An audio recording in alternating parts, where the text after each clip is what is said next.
दिल्ली अबकारी नीति मामला गतकाली केजरीवाल को सुप्रीम कोर्ट 50,000 टंका बंधक रखी अंतरीण जमीन प्रदान करिसेंती।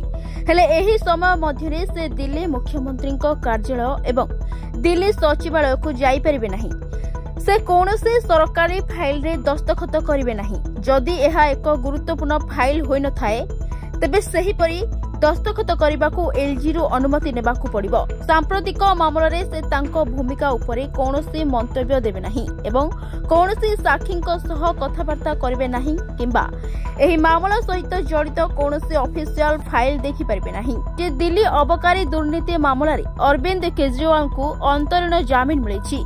सुप्रीम कोर्ट दिल्ली मुख्यमंत्री को 1 जून पर्यंत अंतरीण जमीन देइछन्ते। दिल्ली रे भोटिंग पूर्वरु निज जमीन को अपेक्षा करितबा केजरीवाल को एवं तांको पार्टी को यह एक आश्वस्तिमूलक खबर। केजरीवाल द्वारा दाखल होइथिबा एक अंतरीण जमीन आवेदन उपरे सुनानी करथिले जस्टिस संजीव खन्ना एवं Dipankar Datta. Bureau report Dinalipi live.